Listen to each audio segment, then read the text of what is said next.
Okay, let's unpack this. Today, we're embarking on really a fascinating journey through an incredibly unique perspective, one that kind of redefines learning and commitment in a world that's, well, constantly in flux.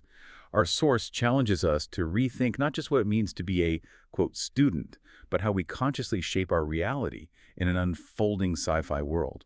Right. And our mission for this deep dive, it's really to extract these pivotal insights from excerpts of a YouTube video. It's called Enter the Awakening Clif High Explorer's Guide to Sci-Fi World.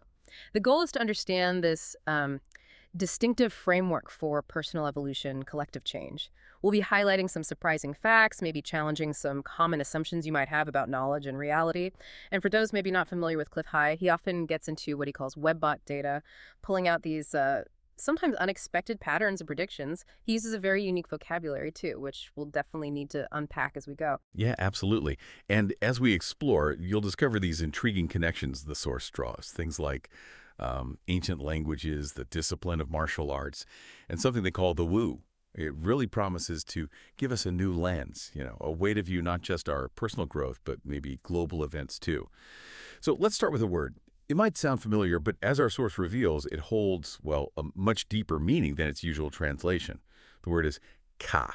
Ka. Now, in Japanese, it often gets translated as student, right? But the source argues its scope is much, much broader than just, going to school or taking tests. How does the source explain that? That's a really crucial distinction they make. The deeper Japanese meaning of ka, as the source presents it, implies someone who is self-selecting, someone committed, active, seeking education. For instance, you wouldn't really use ka for an elementary student, no. Instead, it's applied to a practitioner of an art. Think like Judoka, Aikidoka, Jujitsuka, Karateka, even an Aidoka who's a martial artist of the sword. It's about this dedicated, active pursuit, not just learning, say, long division. That's not really an art in this sense. Okay, right. And here's where it gets, I think, really interesting. The source draws this striking cross-cultural connection, linking ka to its ancient Egyptian meaning from hieroglyphic texts, apparently, where ka meant the life force, the spirit, sometimes called the spiritual double. So how does the source argue this really profound ancient meaning of soul informs the Japanese understanding of a ka as a student? Well, the source explains it like this. The Japanese use of ka implies a student whose soul is dedicated to a subject. That's fundamentally different from just, rote learning or gathering facts. A judoka, for example, commits their soul to judo. They carry it, as the source puts it, all the way to your grave. It's not like learning multiplication tables. Once you know them, you know them. It doesn't demand that same deep, lifelong personal investment. It sort of challenges you, doesn't it? To ask, where are we truly committing our soul in our jobs, hobbies, relationships? It's about deep integration, not just surface stuff. A powerful distinction the source is making about what real learning is. Wow, okay, so if ka is about this soul-level commitment, the source then takes us into fascinating new territory. They talk about the woo as a field of study and a wuka as a soul-based student of reality. Can you elaborate a bit? What exactly is the woo here, and how is a wuka different from, say, a regular philosopher or scientist studying reality? Certainly.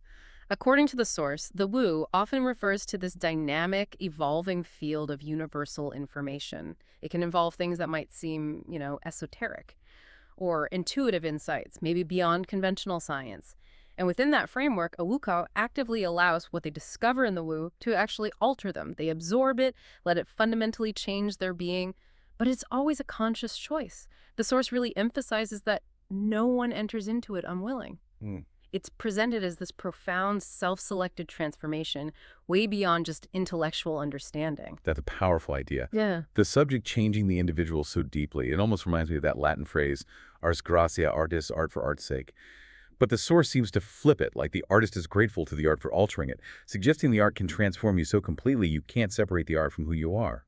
Exactly. Wuka, in this view, understands their active participatory role in shaping reality.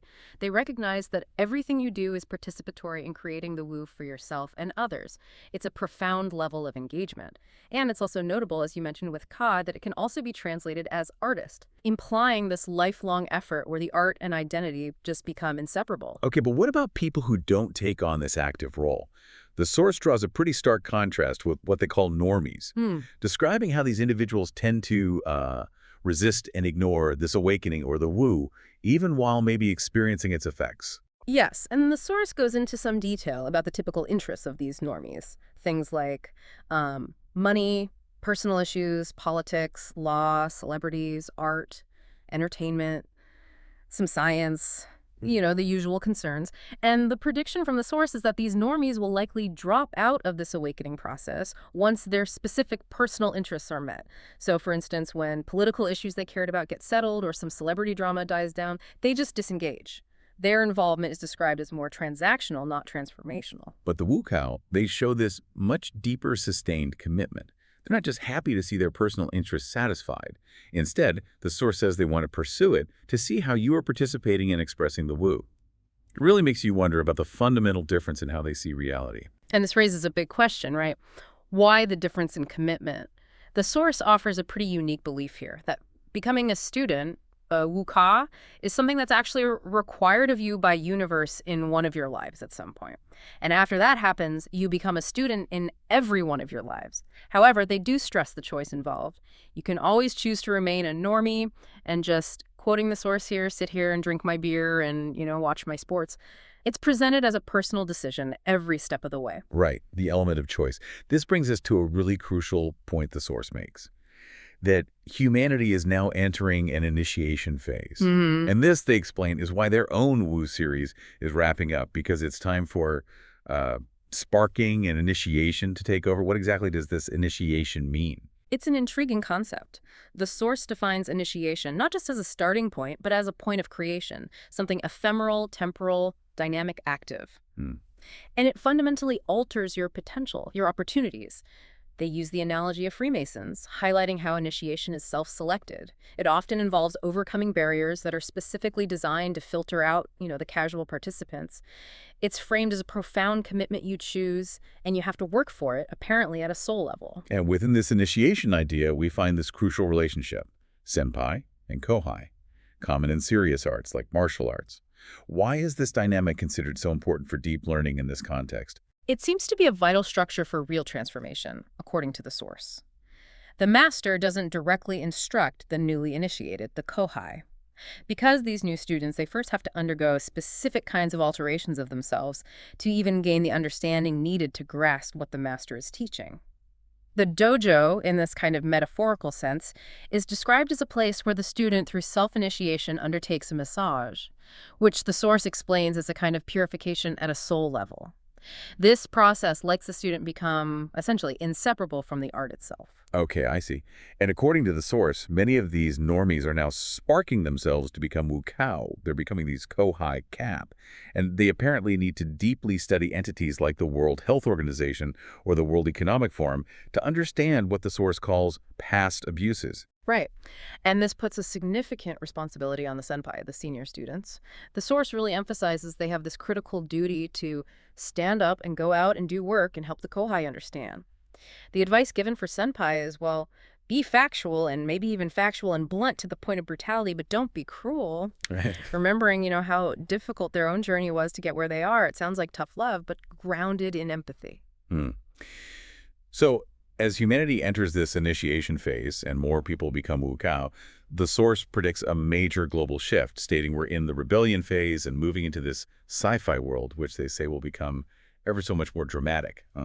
What does this sci-fi world look like, according to the source? Indeed. The source details an immediate, very heavy load for the Wu people. This is due to escalating real-world issues, things like supply chain shortages and what the source specifically terms the depopulation protocol. That's their term for perceived systemic efforts affecting global populations. The situation is definitely described as potentially scary and chaotic. And the source acknowledges this period brings big personal challenges, too, including their own claims of cyber attacks on their website and email servers, which they attribute to the CCP, or at least originating from Asia.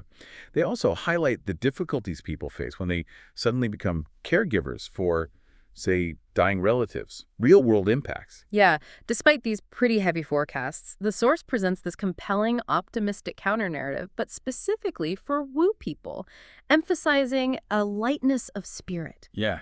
And this isn't just wishful thinking, apparently. It stems from a core belief that there is change happening, that they've turned the corner, that they're winning the information war, and that the power elite are going to be brought to justice. Yeah. It suggests that the increasing intensity of this information war is actually seen as a positive, transformative thing.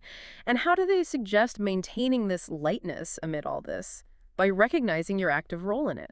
It's interesting because they do reassure us that a very good spring is anticipated, even if the year overall turns out to be very bad, as more normies start to elevate themselves and understand that they are awake. Right. The source uses this analogy of a prisoner waking up being sensate but not conscious to highlight the need for conscious awareness. So the call to action is really to become conscious of your interaction with yourself as the artist, expressing the art of the Wu as the Wuko, as the student. This journey, they assure listeners, will be fun and truly amazing, but it will also task a lot of us. It won't be easy, but rewarding. So we've really delved deep into this framework: personal evolution, collective change, the Wuko, navigating the sci-fi world. Ultimately, this source seems to place immense emphasis on individual agency, doesn't it, and the consequences of our choices. So maybe to leave our listeners with one final, really thought-provoking idea from the source. Yeah, the source leaves us with this phrase, Masakatu Agatsu. True victory is victory over self, and this is tied directly to their assertion that all karma is the result of choice and that we all choose the lives that we live. Therefore, the source concludes that the idea of victims is an illusion because, as they state it, karma means that this materium is exactly and very precisely fair to each and every individual as we all receive as the results that all of our actions over all of our bodies' lives shall dictate. It's a really challenging thought to end on, according to the source. There are no victims, no victims.